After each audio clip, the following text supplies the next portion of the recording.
మనం ఈ వీడియోలో మేషరాశి వారి పూర్తి జాతక ఫలితాలు 2025 నుంచి 2026 వరకు ఎలా ఉన్నాయో ఈ వీడియో ద్వారా తెలుసుకుందాం. 2025లో మేషరాశి వారికి ఆదాయం చాలా తగ్గుతుందండి. వ్యయం అనేది పెరుగుతుంది. ఎందుకంటే ఏ విషయంలో జాగ్రత్తగా తీసుకోవాలో ఈ వీడియో ద్వారా తెలుద్దాం. 2025 నుండి 2026 వరకు ఆదాయం 2, వ్యయం 14 అండి. రాజపూజ్యం 5, అవమానం 7. మేషరాశి వారు ఆదాయాలు వ్యయాలు చూసి భయపడాల్సిన అవసరం లేదు. మీరు అర్థం చేసుకోవాల్సింది ఏమిటంటే ప్రస్తుతం బృహస్పతి, శని, కేతువులు ఈ స్థానాలు అనేవి మీరు అనుకూలంగా ఉన్నాయండి. ఎప్పటి వరకు అనుకూలంగా అంటే మార్చి వరకు అనుకూలంగా ఉన్నాయి. 2025 మార్చి 28 తారీఖు వరకు శని ప్రభావం మీకు అనుకూలంగా ఉంటుంది. 2025 మార్చి 28వ తారీఖు తరువాత నుండి 2025 మే 15వ తారీఖు వరకు ఎబో యావరేజ్గా ఉంటుంది. అంటే అనుకూల ఫలితాలు కొద్దిగా తగ్గుతాయి, అనుకూలం కొద్దిగా తగ్గుతుంది. ఈ రాశి వారికి అదృష్ట కాలం అనేది 2020 మే 15వ తారీఖు వరకు ఉంటుందండి చెప్పవచ్చు. ఆర్థికంగా కావచ్చు, వృత్తి వ్యాపార విషయాల్లో కావచ్చు, పిల్లల విషయంలో కావచ్చు, ఆర్థిక పరంగా కావచ్చు, వృత్తిగా వ్యాపార విషయంలో కావచ్చు, పిల్లల విషయంలో కావచ్చు, కుటుంబ విషయంలో కావచ్చు, ఏ విషయంలో అయినా సరే మే 15వ తారీఖు వరకు మీకు అనుకూల కాలం. డబ్బు ప్రవాహం అనేది సజావుగా ఉంటుంది. డబ్బు విషయంలో పెద్దగా ఇబ్బంది పడాల్సిన అవసరం లేదు. ఎవరైతే కొత్త ఇంటిని కొనుగోలు చేస్తున్నారో వారికి కావచ్చు, ప్లాట్లైనా కావచ్చు, ఆస్తులైనా కావచ్చు, వాళ్ళకి ఈ టైంలో అనుకూల ఫలితాలు గోచరిస్తున్నాయి. స్థిరాస్తులు కొనుగోలు చేసే అవకాశం ఉన్నాయి. ఎవరైతే పిల్లలకు వివాహ ప్రయత్నాలు చేస్తున్నారో వివాహాలు నిశ్చయించబడతాయి. వివాహాలు కూడా విజయవంతంగా చేస్తారు. మీ కుటుంబ విషయంలో కూడా సమాజంలో గుర్తింపు పొందుతారు. మే వరకు కుటుంబ జీవితం అనేది చాలా చక్కగా ఉందండి. ఎందుకంటే శని భగవానుడు 11వ ఇంట్లో ఉన్నాడండి. ఆరోగ్య పరంగా కూడా కొలెస్ట్రాల్ కావచ్చు, షుగర్ కావచ్చు, బీపీలు కావచ్చు, థైరాయిడ్స్ కావచ్చు, ఇటువంటి అనారోగ్య సమస్యలు, దీర్ఘకాలిక అనారోగ్య సమస్యలతో ఎవరైతే బాధపడుతున్నారో అటువంటి వాటి వారికి మేషరాశి వరకు అనుకూలత కాలం ఇది. ఆరోగ్య విషయంలో కానీ మే వరకు ఆర్థికంగా కానీ ఆందోళన చెందాల్సిన అవసరం లేదండి.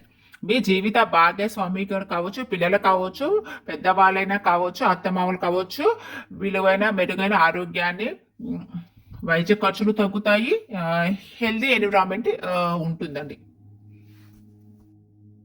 అయితే 2025 మే 15వ తారీఖు తర్వాత నుండి బృహస్పతి 2వ ఇంటిని విడిచిపెట్టి 3వ ఇంట్లోకి వెళ్తున్నాడు. కాబట్టి ఖర్చులు అనేవి పెరిగే అవకాశాలు ఉన్నాయి. దానికి తోడు 2025 మార్చి 29వ తారీఖు నుండి ఏలినాటి శని యొక్క మొదటి దశ అనేది ప్రారంభం కానున్నది మేషరాశి వారికి. మేషరాశి వారికి ఏలినాటి శని యొక్క మొదటి దశ అనేది మరీ తీవ్రంగా అయితే ఉండదండి. శని భగవాన్ యొక్క ప్రభావం డైరెక్ట్ గా మీ పైన ఉండదు, కాబట్టి అంత కంగారు పడాల్సిన అవసరం లేదు. కానీ మీరు మొదలుపెట్టే పనుల విషయంలో కానీ కొన్ని ఆటంకాలు అయితే ఎదుర్కొంటారు. మీ జీవితం యొక్క భాగస్వామి అనుకూలత కానీ, మీ ఇంట్లో పెద్దవాళ్ళ అనుకూలత, అత్తమామల అనుకూలత మే వరకు చాలా బాగా ఉంటుంది.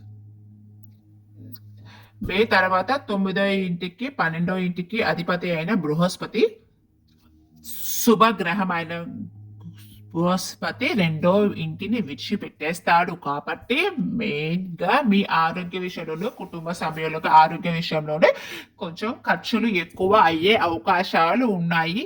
ఒకవేళ 2025 మే నెల తర్వాత మేఘవాసం కానీ, కుటుంబ సభలు కానీ, ఫంక్షన్స్ కానీ నిర్వహించాలనుకుంటే శుభ కార్యక్రమాలు కావచ్చు, ఏదైనా సరే శుభకార్యాలు, పెళ్లిళ్ళు ఏవైనా సరే నిర్వహించాలని ప్రయత్నాలు చేస్తున్నట్టయితే ఎక్కువగా ఖర్చు చేయొద్దండి. మేషరాశి వారికి విద్యార్థులకు చాలా అనుకూలంగా ఉన్నదండి. వాళ్ళు చదువులో ఉత్తీర్ణత సంపాదించే అవకాశాలు, విదేశాలకెళ్ళే అవకాశాలు, ఉద్యోగాలు లేని వాళ్ళకి ఉద్యోగం అప్పగించే వివాహాలు, అవివాహితాలు కూడా విజయాన్ని సాధించే అవకాశాలు, సంతానం లేని వారికి మాసం లోపు సంతాన ప్రాప్తి సూచనలు, వ్యాపారంలో ఉన్నవారికి మే మాసంలో విపరీతమైనటువంటి లాభాలు రావటం అని, ఇంకా ఇంక్రిమెంట్ బాగా డెవలప్ అవుతుందండి. రైతులకు ఆశించిన దిగుమతులు రావటం కానీ రాబట్టి కావటం కానీ, ముఖ్యంగా ఆడవారు ఎవరైతే ఉన్నారో, మేషరాశి జన్మించిన స్త్రీలు గృహిణీలు ఎవరైతే ఉన్నారో వారికి అనుకూలమైన బట్టి ఫలితాలే కానీ, అత్తమామల నుండి మద్దతు కానీ ఇలాంటివి అనేవి బాగా గోచరిస్తున్నాయండి మే వరకు. మార్చి తర్వాత నుండి శని ప్రభావం అనేది మేషరాశి పైన మొదలు కాబోతుంది కాబట్టి నలుపు రంగు వస్త్రాలను ధరించడం ఆపేయండి. వీలైనంత వరకు నల్ల రంగు వస్త్రాలు కానీ బట్టలు కానీ ధరించటం సాధ్యమైనంత వరకు మీరు అవాయిడ్ చేయండి, కంట్రోల్ చేయండి. శని బాబాని ప్రసన్నం చేసుకోవడానికి పూజలు, యజ్ఞాలు, హోమాలు చేసి శని భగవాన్ని ప్రసన్నం చేసుకోండి. కానీ శని భగవానుడు ఎప్పుడైనా సరే మంచి చేసేవారికి మంచిని చేస్తారు. ధర్మబద్ధమైన మార్గంలో వెళ్ళే వారికి శని భగవానుడు కూడా ఎటువంటి హానిని కలిగించడండి. అందుకే మీరు మీ పెద్దవాళ్ళని గౌరవిస్తూ, అలాగే మూగ జంతువులకి, కుక్కలకు కానీ కాకులకు కానీ ఆహారాన్ని అందించండి. కేవలం శనివారం అని మాత్రమే కాదండి, శనివారం నాడు ప్రభావం అనేది ఎక్కువగా ఉంటుంది కాబట్టి శనివారము శనికి అంకితం చేయబడిన రోజు కాబట్టి శనివారం అని చెప్తారండి ఎక్కువగా. కానీ మీరు ప్రతిరోజు మీ మూగజీవులకి ఆహారాన్ని అందించండి. ఇంట్లో వండుకున్న అన్నంలో కానీ ఏదైనా పదార్థాలు కానీ కొంచెం తీసుకొని పితృదేవతలకి పితృదేవతలకు నమస్కారం చేసుకొని వాటిని కాకులకి ఆహారంగా పెట్టండి. ఇలా పెట్టడం వల్ల కూడా మనం చేసిన పాపాల నుంచి మోక్షం అనేది దొరుకుతూ ఉంటుంది.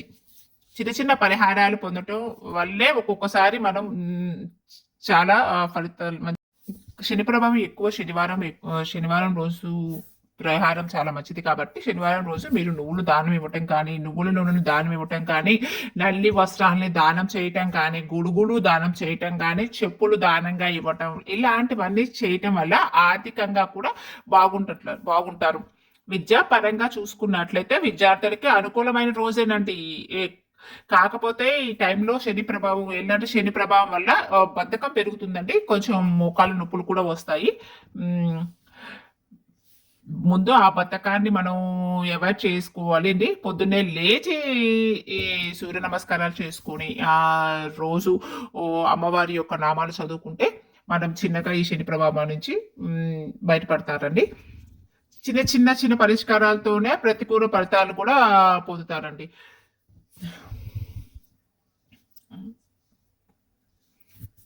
మీరు ఎంత భయపడాల్సిన అవసరం లేదండి.